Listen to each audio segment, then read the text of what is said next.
Maka barang siapa yang melakukan pengobatan tanpa dia tahu ilmunya, ya, maka dia wajib bertanggung jawab, kata Rasulullah SAW.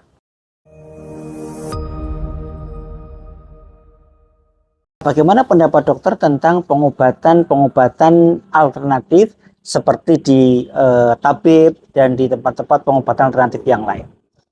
Ya, ini pertanyaan yang sangat sensitif sebetulnya ya.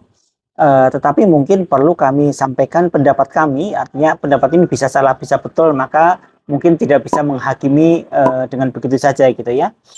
Ya, jadi pengobatan alternatif, entah itu tabib, entah itu dukun, entah itu alternatif yang lain, maka bisa jadi baik, bisa jadi tidak baik gitu. Karena yang paling penting adalah bahwa kita harus tahu persis obat-obat ataupun cara-cara pengobatan yang dilakukan oleh orang-orang tersebut, yang pertama tidak mengandung kesyirikan. Ini yang paling penting, karena secara akidah ini harus penting ini ya. Sudah sakit ya, sudah menderita, berobat ke tempat yang salah, melakukan perbuatan syirik misalnya, maka ini sudah sengsara di dunia, sengsara di akhirat juga gitu. Makanya harus mesti diyakinkan gitu. Karena begitu banyaknya sekarang ini pengobatan-pengobatan yang mengatasnamakan agama, padahal tidak, dan ternyata malah mendekati kepada kesyirikan sih. Bukan saya mudah mensyirikan, tidak, tetapi ini memang terbukti banyak gitu ya. Kemudian yang kedua, bahwa pengobatan tadi itu dilakukan secara rasional, secara ilmiah. Jadi tidak menggunakan hal yang aneh-aneh misalnya, dengan berkedok penipuan misalnya. Ya, ini juga mesti kita lakukan. Dan saya yakin setiap orang manusia itu pasti memiliki logika gitu kan. Kalau sudah tidak logis, sudah tidak bisa dilakukan gitu. Karena ini penting buat kita gitu ya. Kemudian tentu disesuaikan juga dengan kemampuan kita. Jangan sampai berobat ke tempat-tempat yang tidak jelas, sampai jual rumah, jual mobil, jual semuanya, tidak sembuh, ternyata sudah habis-habisan. Maka ini mesti kita pertimbangkan betul gitu. Maka Bapak sekalian, kita harus yakini betul bahwa pengobatan itu harus ilmiah, harus logis gitu.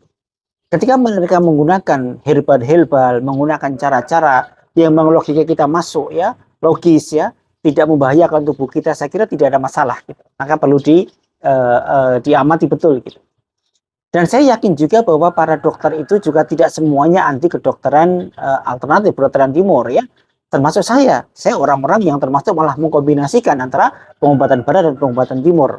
Maka silakan konsultasikan dengan dokter yang paham tentang pengobatan timur, supaya tidak salah langkah kita gitu ya. Maka apakah tabib ini, apakah dukun ini baik atau tidak, maka silakan konsultasikan dengan dokter yang paham itu gitu. Dan kaidahnya memang buat teman-teman yang memang akan melakukan pengobatan alternatif, kita mesti yakini sebuah hadis Rasulullah SAW ya. Man tatabbaba wala ya'lamu minhu tibun fawadhamin, kata Rasulullah SAW. Maka barang siapa yang melakukan pengobatan tanpa dia tahu ilmunya ya, maka dia wajib bertanggung jawab, kata Rasulullah SAW. Ini yang mesti kita pahami. Islam pun mengajarkan bahwa tidak boleh kita melakukan pengobatan-pengobatan sementara kita tidak paham ilmunya gitu kan. Maka harus hati-hati sekali. Maka seyogianya saya sarankan silahkan konsultasikan dengan dokter yang menangani apakah boleh atau tidak berobat ke tempat yang lain yang memang bukan medis gitu ya. Kalau saya, maka saya akan analisa pengobatannya apa, caranya bagaimana. Kalau itu logis dan masuk akal, tidak ada masalah gitu. Karena ya kita harus mengakui bahwa kedokteran barat bukan segalanya, bukan semuanya. Ada banyak penyakit-penyakit yang memang belum bisa tertangani secara tuntas dengan kedokteran barat ya. Misalnya pasien kanker, pasien autoimun misalnya ya, pasien-pasien dengan diabetes misalnya, ataupun yang lain, memang bisa mengontrol tapi belum bisa menangani secara tuntas gitu kan. Maka silakan dengan pengobatan-pengobatan alternatif, asalkan tetap berkonsultasi dengan dokter medis supaya kita tidak terjadi kontradiktif dalam hal pengobatannya.